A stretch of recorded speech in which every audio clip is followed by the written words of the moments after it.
What's up? It's Riccio and Randip with another edition of NHL Talk, and we are looking at the four teams in the North Division right now that are currently in playoff spots. Randip, they are all at least 94.5% chance to make the playoffs per MoneyPuck.com.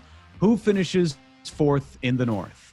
The Montreal Canadiens are going to be your fourth place team in the North Division. This is a team, I know they've had their struggles this year, but as far as being a deep team down the middle now, picking up Eric Stahl, winger depth, they've already had that starting since day one, really. And defensively, they've been shaky at times, but when you look at them compared to the Vancouver Canucks and the Calgary Flames and the others in that division, the Montreal Canadiens are much better, they're much deeper, and they've played a few less games, which they got to make up. But when I look at that, it's Montreal for me, a clear-cut answer. Now, I feel like Zach Galifianakis in The Hangover when all the math symbols are coming at me and I'm trying to count cards at the table. But yeah, it's hard to kind of dispute the math on this one. The Habs should be able to make it happen. But there's a couple of things working against them, Randip, as well. Look, now that they've had this week off due to the COVID outbreak that they had, 25 games in 43 days for the Montreal Canadiens. That is a lot of hockey that they've got to play. So they're really going to count on that depth. They've also got Carey Price, who's not playing at the highest of levels this year. We see it in the numbers, and we saw it most recently. Their last game, I can't get that image out of my head of just how bad he was against the Vancouver Canucks. The Habs eventually won that game in a shootout, but he let in 4 goals on 18 shots, did not look comfortable at all in that game. He really needs a reset, and Jake Allen might have to take a little bit more of the onus on how the Habs get this past the finish line and into the playoffs. And the final thing, this is Calgary. If I'm Daryl Sutter, what I'm selling on the Calgary Flames right now and what they can do to potentially make this push now that they've got 19 games remaining, 5 of those are against Montreal, and they've already won 3 of 4 against Montreal this season. That's going to be where Calgary potentially has a chance to make up that ground. The biggest question with the Canadiens will be, do they break down, right? Like, these are a lot of games, as you mentioned, when you're playing that many games in that many days, 3-4 games a week.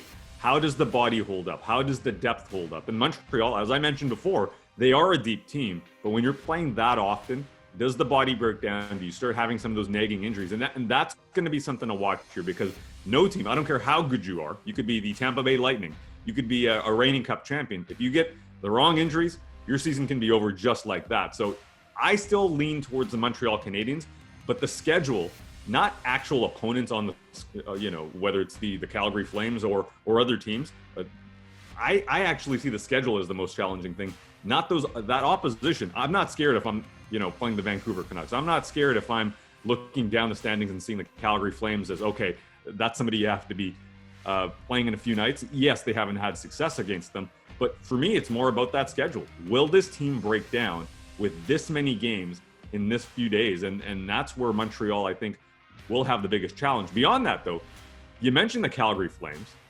The Calgary Flames are in an interesting spot right now because, yes, I think most people will say Montreal is that team that is the favorite for 4th place. But you see Calgary, they win 1 game. They look like they've figured out the situation, and they follow it up with an absolute dud. Calgary, to me, I don't even know if I have enough confidence. I might have more confidence in the Vancouver Canucks right now than the Calgary Flames. I know that sounds bold, but they seem broken to me, Reach. That's a pretty bold statement on you. 19 games remaining. Do the Canucks finish ahead of the Calgary Flames?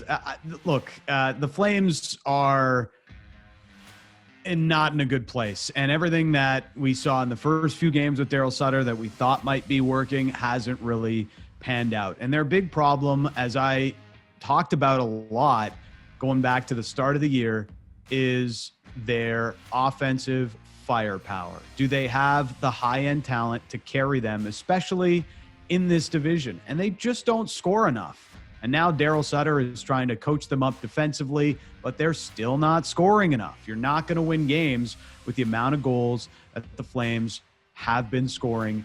And it comes down to Johnny Gaudreau and Sean Monahan, as it always does. And I don't know what was more predictable, John Tortorella and Patrick Laine not finding common ground, or Daryl Sutter and Johnny Gaudreau butting heads, as we saw Suts just completely savage Gaudreau over the weekend with a hilarious comment. But this is their last dance. You know, if Gaudreau can't figure it out now with Daryl Sutter, then the Flames may as well really start to explore those trade conversations. That's going to be the discussion, if not in the offseason, even coming up here towards the deadline. And Johnny Gaudreau has not held up his end of the bargain of being the leader offensively for this Flames team. And until they get him going, I don't see how they're turning this around. Okay, he's a couple of years removed from 99 points, which is great. But in crunch time, when you need somebody to step up, you need those points, you need those goals, is Johnny Gaudreau that guy? That's the question for me. And Daryl Sutter has been brought in for this very reason. People, I know after the comments were made on the weekend saying, oh, why would you say that as a coach? That's why Daryl Sutter was hired. He was hired to challenge these players. He was hired to challenge, Johnny Gaudreau specifically of, hey, you're a good player when you want to be, but where's that consistency at? Even on Saturday night, it was electric against the Winnipeg Jets. But then after that, goes missing another game. So this is a pretty key moment for this team where you're wondering, all right, what's come next? And I'm of the opinion that Johnny Gaudreau is a damn good player. He could be a 90-point player a couple more times in his career. But is he the guy? Is he the guy that is going to give you a chance at being a Stanley Cup contender? Is he the guy, the number one player on your team that will be your star player if you win a cup? And I'm not sold on that because that consistency isn't there. That tandem of Monahan and Gaudreau has had their moments. At times been the hottest, line in the league in certain years, but they just don't have that consistency. And that's why I think this might be it. Not this trade deadline, but depending on what happens with Calgary this year, you're looking at the offseason. Could be some big changes, not only from a player level, but also the management level.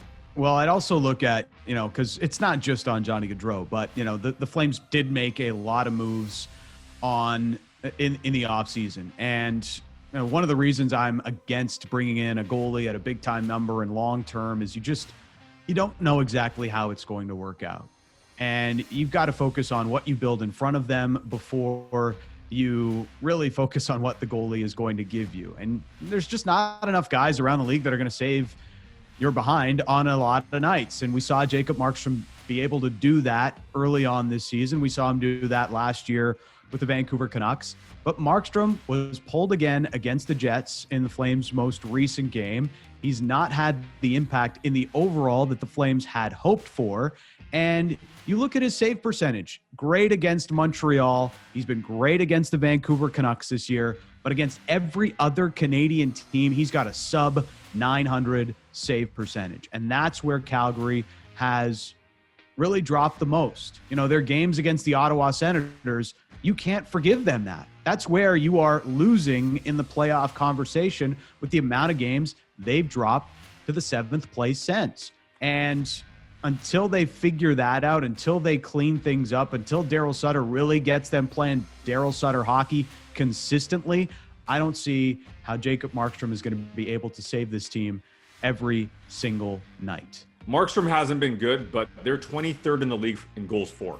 That's not good enough. When you've loaded up and you've got, two lines that you believe you can score with, and you're 23rd in the league, I'm looking at Jacob Markstrom for not stealing those games. But why are they in that position? They should be outscoring a lot of those teams that you mentioned.